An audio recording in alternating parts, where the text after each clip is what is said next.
उनके बाप की हकीकत बताओ उन्हें। तुमने मजाक उड़ाया है मेरी मोहब्बत का। मैं डैड की खातिर इनाया से शादी करने का फैसला कर तो लिया है।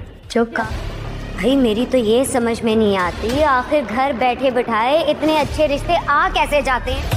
तुमने जहाँ पे लाके खड़ा किया वहाँ से निकलने का कोई रास्ता है नहीं परिशय। काम करने गई थी, लेकिन फैसला सही है गलत हो गया।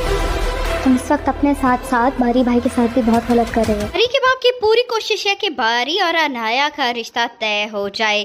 बारी इस रिश्ते के लिए रजामंद तो हो गया है, मगर दिल से वो इस रिश्ते को कबूल नहीं कर पा रहा। उसे समझ ही नहीं आ रही कि उसका ये फैसला दुरुस्त है या गलत है। बारी जैसे ही मीटिंग के लिए जाएगा, वहाँ उसकी मुलाकात परिशय से होगी। दोनों एक दूसरे को देखकर दंग रह जाएंगे। यहाँ पर परिशय की बात तय हो चुकी है और ये बात उसकी सौतेली माँ से हजम नहीं हो रही कि इतने रिश्ते और वो भी घर बैठे बिठाए कैसे आ जाते हैं।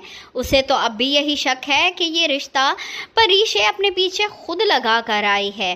दूसरी तरफ बारी परिशय को लेकर काफ़ी परेशान है और इस बात का इजहार वो परिशय से भी करेगा कि उसने उसे इस मकाम पर ला कर खड़ा कर दिया है जहाँ से वो पीछे मुड़ ही नहीं सकता। परिशय बहुत परेशानी की हालत में घर आएगी तो उसे उसकी बहन आयज़ा मशवरा देगी कि उसे बारी के बाप की हकीकत बारी को बताना चाहिए। वो अपने साथ साथ बारी पर भी जुल्म कर रही है।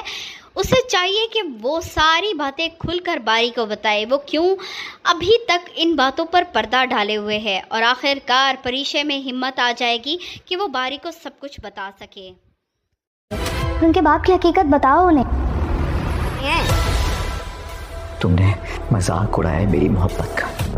मैं डैड की खातिर इनाया से शादी करने का फैसला कर तो लिया है। चुप का भाई, मेरी तो ये समझ में नहीं आती आखिर घर बैठे बिठाए इतने अच्छे रिश्ते आ कैसे जाते हैं। तुमने जहाँ पे लाके खड़ा किया वहाँ से निकलने का कोई रास्ता है नहीं परिशय। काम करने गई थी, लेकिन फैसला सही है गलत हो गया। तुम इस वक्त अपने साथ साथ बारी भाई के साथ भी बहुत गलत कर रहे हो। बारी के बाप की पूरी कोशिश है कि बारी और अनाया का रिश्ता तय हो जाए। बारी इस रिश्ते के लिए रजामंद तो हो गया है, मगर दिल से वो इस रिश्ते को कबूल नहीं कर पा रहा। उसे समझ ही नहीं आ रही कि उसका ये फैसला दुरुस्त है या गलत है। बारी जैसे ही मीटिंग के लिए जाएगा, वहाँ उसकी मुलाकात परिशय से होगी। दोनों एक दूसरे को देखकर दंग रह जाएंगे। यहाँ पर परिशय की बात तय हो चुकी है और ये बात उसकी सौतेली माँ से हजम नहीं हो रही कि इतने रिश्ते और वो भी घर बैठे बिठाए कैसे आ जाते हैं। उसे तो अब भी यही शक है कि ये रिश्ता परिशय अपने पीछे खुद लगा कर आई है।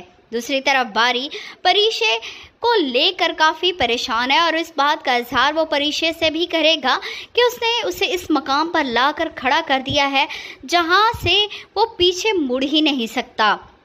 परिशय बहुत परेशानी की हालत में घर आएगी तो उसे उसकी बहन आयज़ा मशवरा देगी कि उसे बारी के बाप की हकीकत बारी को बताना चाहिए। वो अपने साथ साथ बारी पर भी जुल्म कर रही है।